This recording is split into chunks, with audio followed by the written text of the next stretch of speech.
ভাই, আপনার কাছে কি পানি হবে? 2 লিটার পানি দেন তো। হ্যাঁ ভাই, হবে, দিচ্ছি। ভাই একটু তাড়াতাড়ি দেন, ওখানে একটা বাচ্চা অ্যাক্সিডেন্ট করছে তো, ওর মাথায় পানি দেওয়া লাগবে।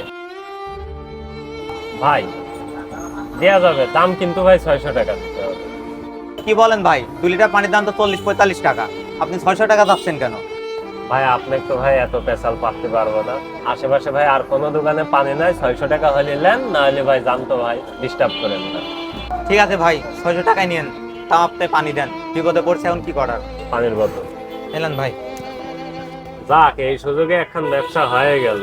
40 টাকার মাল 600 টাকা, হ্যাঁ যাক, বিজনেস। ভাই ভাই, একটা ছেলে অ্যাক্সিডেন্ট হয়েছে, একটু মেডিকেল যাওয়া লাগবে, চলেন তো ভাই। ভাড়া মারা মিটালি তারপরে ওঠেন ভাই। আপনার ভাড়া যা তাই দেবো, এখান থেকে তো মেডিকেলে ভাড়া 20 টাকা, 20 টাকা নিয়েন, সমস্যা নাই। ইমার্জেন্সির সময় ভাই 20 টাকায় যেতে পারবো না, 100 টাকা লাগবে। আরে ভাই, সমস্যায় পড়ছি দেখে আপনি 20 টাকার ভাড়া 100 টাকা বাড়াই দিচ্ছেন, আজকে তো আপনিও বিপদে পড়তে পারেন। আমরা মানুষ হব কবে? আমরা শুধু 71-এর রাজাকারই চিনি, কিন্তু এখনো যে আমাদের দেশে আপনাদের মতো নিকৃষ্ট মানুষ বসবাস করছে, আমরা এগুলো খুঁজি না। এই দেশে জন্মগ্রহণ করাই কি আমাদের পাপ?